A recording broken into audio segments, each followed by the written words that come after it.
संजय भाई, जोहार झारखंड, इनकलाब जिंदाबाद, इनकलाब जिंदाबाद। पेटरवार की इस धरती को झारखंडी जोहार करता हूं, नमन करता हूं, प्रणाम करता हूं। और इस इलाके के तमाम माताएं बहनें जो यहाँ पर पहुंची है, हमारे भाई बहन, ये तमाम लोग जितने लोग भी पहुंचे हैं, उन सबको मेरा प्रणाम है, मेरा जोहार है।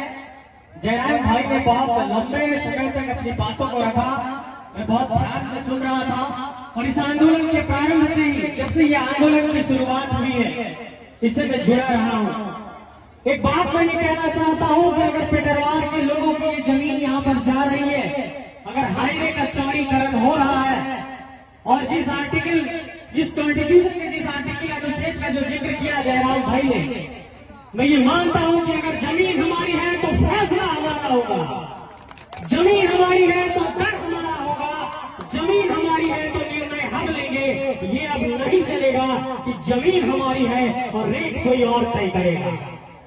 एक बात इस पर समझिए, मैं इस पर कुछ नीतिगत बात आपको समझाने की कोशिश कर रहा हूं। इसको समझिएगा कि किस तरीके से इस पर एक तरीके से आप लोगों को शिकंजे में कसने की कोशिश की जाती है। जब कोई हाईवे बनना होता है तो national highway authority of India, जिसको राष्ट्रीय राजमार्ग प्राधिकरण कहते हैं, वो यहाँ से रिपोर्ट भेजती है। उसकी यूनिट स्टेट पे है, यहाँ पर राज्य में उसकी इकाई रहती है। वो उसका प्रपोजल भेजती है कि हम यहाँ से हाईवे बनाना चाहते हैं, यहाँ पर जमीन चाहिए। वहाँ के लोकल सीओ से वो रिपोर्ट ली जाती है, उसके बाद वो दिल्ली जाता है, उसके बाद अधिकारी का प्रस्ताव आता है, उसके बाद स्टेट गवर्नमेंट के पास पहुंचता है, मुख्य सचिव के पास पहुंचता है, उसके बाद फिर वो जिला के डीसी के पास पहुंचता है, फिर जिला में जिला भूअंचल पदाधिकारी को ये जिम्मेवारी दी जाती है कि जमीन दीजिए हमें अधिग्रहण करके। उस पर फिर सीओ साहब अधिग्रहण करने के लिए आते हैं और फिर मुआवजा तय होता है।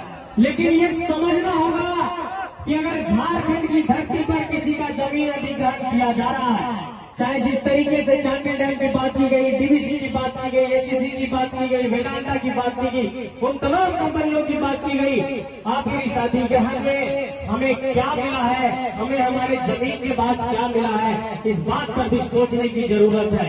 जयराम भाई संघर्ष की बात कर रहे थे, अभी कुछ दिनों पहले का मैं अपना एक अनुभव साझा कर रहा हूँ। मैं भारत का प्रतिनिधित्व कर रहा था, दुबई कॉन्फ्रेंस में गया था, यूनाइटेड नेशन का एक कॉन्फ्रेंस था। वहां पर इजराइल और फिलिस्तीन के संघर्ष के बारे में चर्चा हो रही थी। उस वक्त मेरे जहन में ये सवाल बोला कि जो ये भीड़ यहाँ पर संघर्ष कर रही है, वो हमारा भी संघर्ष छोटा नहीं है, हमारा भी संघर्ष एक वैश्विक स्तर पर ये गूंजना चाहिए कि हम क्यों इतना संघर्ष कर रहे हैं, क्यों हम सड़कों पर उतर रहे हैं, क्यों हम अपने हक की मांग कर रहे हैं। इस बात पर भी गौर करना होगा। और उन तमाम लोगों को, चाहे वो अफसर हो, ऑफिसर हो, डीसी हो, एसपी हो, इस बात पर उनको गौर करना होगा कि जो हमारी सांस्कृतिक मौलिकता की बात है, जो भाषा की बात है, जिस भाषा के लिए हम लड़ रहे हैं, जिस अपने कल्चर के लिए लड़ रहे हैं, जिस संस्कृति के लिए लड़ रहे हैं, जिस हम अपने वातावरण को बनाए रखने के लिए लड़ रहे हैं, ये लड़ाई की भावना को समझना पड़ेगा। और पिछले एक बरस से झारखंड के तमाम इलाकों में आंदोलन चल रहा है। इस आंदोलन पर सरकार को भी गंभीरता बरतने की जरूरत है। लेकिन एक बात मैं ये कहना चाहूंगा कि हर जो आंदोलन होता है वो काल और परिस्थितियों के अनुसार होता है। झारखंड की काल और परिस्थिति ये है कि 2 दशकों के इस दौर में झारखंड के भीतर, चाहे वो रघुनाथ नेता हो, चाहे विनोद बिहारी नेता हो, चाहे बिरसा मुंडा हो, चाहे जयपाल सिंह मुंडा हो, चाहे तिलंगा खड़िया हो, चाहे वो तमाम क्रांतिकारी हो, उनके इतिहास का अनुसरण करते हुए हमें आगे बढ़ना होगा। और ये भी गौर करना होगा कि आखिर ऐसा कैसे हो गया कि जब सिद्धू कानू ने पहली बार स्वतंत्रता संग्राम की लड़ाई लड़ी, जब संथाल विद्रोह हुआ, तो ये कहां से आ गया कि 1857 की क्रांति पहली क्रांति थी। इसका मतलब इतिहास के पन्ने में भी हमारे इतिहास को झुटलाया गया है। इन सारे सवालों पर भी आपको गौर करना होगा और इन सारे सवालों को भी समझना होगा। इस बात पर भी गौर करना होगा कि रघुनाथ नेता कौन थे। इस बात पर भी गौर करना होगा कि जिसने पढ़ो और लड़ो का नारा दिया, जिस विनोद बाबू ने पढ़ो और लड़ो का नारा दिया, आज अगर उनकी ही पार्टी, उनके द्वारा बनाई गई पार्टी की सरकार है, तो वो सरकार हमारा कितना सोच रही है, इस पहलू पर भी आपको विचार करना होगा, इस पहलू पर भी आपको सोचना होगा। मेरे साथियों, झारखंड को अगर समझना है तो झारखंड की अगर भाईचारगी को समझना है और झारखंड के आक्रोश को समझना है तो इसको मैं कुछ छोटे से उदाहरण से समझाना चाहता हूँ। जब अखड़ा में हम लोग नाचते हैं तो हाथ से हाथ जोड़ करके ऐसे नाचते हैं। ये संदेश देता है कि हम मिलजुल करके रहने वाले लोग हैं, प्यार मोहब्बत से रहने वाले लोग हैं और हम भाईचारे को पसंद करते हैं, प्रेम और सद्भाव को पसंद करते हैं। लेकिन जब हमें ललकारा जाएगा, जब हमें गुस्सा दिलाया जाएगा, जब बार बार हमारे अधिकारों का हनन किया जाएगा तो इसी माटी से भगत सिंह भी पैदा होगा और इसी माटी से बिरसा मुंडा पैदा होगा, इसी माटी से नया विनोद बिहारी महतो पैदा होगा, इसी माटी से पैदा होगा और इस माटी से जब जयराम महतो जैसा भाई पैदा हो सकता है तो ऐसे कई और भाई पैदा होंगे।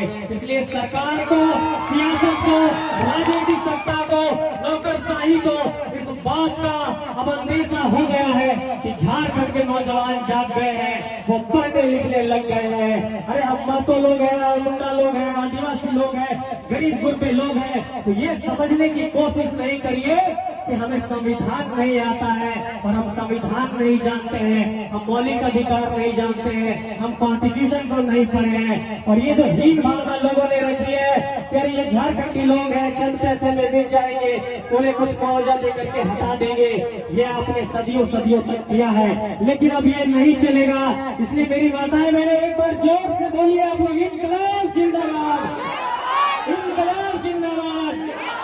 क्या आप लोग लड़ने के लिए तैयार हैं झारखंडी माटी के लिए?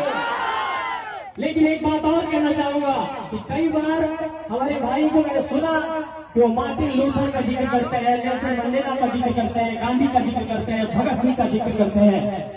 इन विचारों को आप लोग पढ़िएगा भी और जीवन में कब कितना भगत सिंह बनना है, कब कितना गांधी बनना है, कब कितना नेल्सन मंडेला बनना है, कब कितना मार्टिन लूथर बनना है, इस बात का भी आकलन करिएगा। हम लोग हमेशा गुस्से में रहेंगे, हमेशा आक्रोश में रहेंगे तो हो सकता है उसका कोई फायदा उठा ले। इसलिए गांधी के विचारों की भी प्रासंगिकता रहनी चाहिए, भगत सिंह के विचारों की भी प्रासंगिकता रहनी चाहिए और सबके विचारों का समावेश हमारे आंदोलन में दिखना चाहिए ताकि हम वैचारिक तौर पर भी समृद्ध बन सके, ताकि हम विचारों से भी मजबूत बन सके, ताकि हम लोगों से जब लड़े तो कानूनी तौर पर भी हम लड़ सके। इन सारे सवालों पर भी गौर करिएगा। और एक छोटी बात और कहना चाहूंगा कि हम लोग लगातार कहते हैं कि हमें नौकरी नहीं मिल रही है, नौकरी के लिए हम लोग यहाँ पर लड़ रहे हैं, यहाँ पर परीक्षाएं हो रही है तो बार बार परीक्षाओं का परिणाम कैंसिल हो जा रहा है। ऐसी बहुत सारी परिस्थितियां हैं, लेकिन कुछ छोटी छोटी बातें हैं जिस पर गौर करना होगा।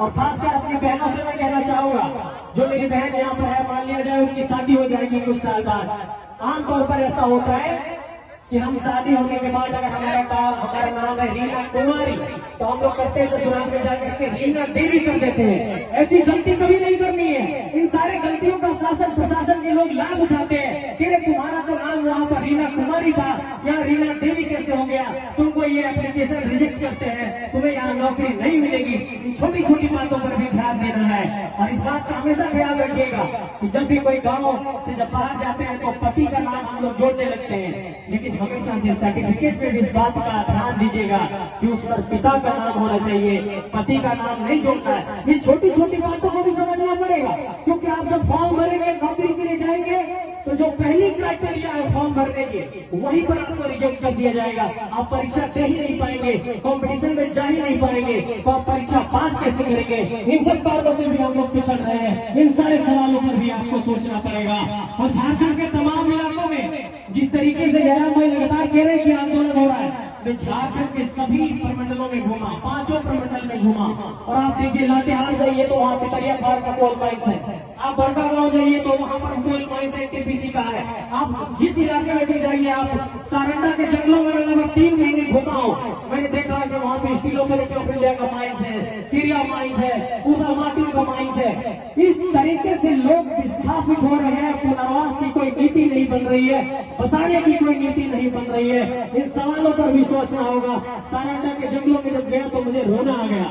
वहाँ हर एक बच्चा एक रिपोर्ट कहती है कि लगभग 95% बच्चे वहाँ पर कुपोषित हैं। ये बच्चे कौन हैं? हमारे आपके घर के लोग हैं, उनको खाने को 2 जून की रोटी नहीं मिल रही है और यहाँ पर अरबों खरबों का खेल हो रहा है। ये अब बर्दाश्त नहीं किया जाएगा, बर्दाश्त की सीमा गुजर चुकी है, अब लड़ाई लड़ने का वक्त आ गया है। लेकिन मैं फिर से यही कहूंगा कि ये लड़ाई हम विचारों से लड़ेंगे, जोश खरोश के साथ लड़ेंगे। और एक बात और, हर बार जब कभी आंदोलन होता है तो कोई सब प्रशासन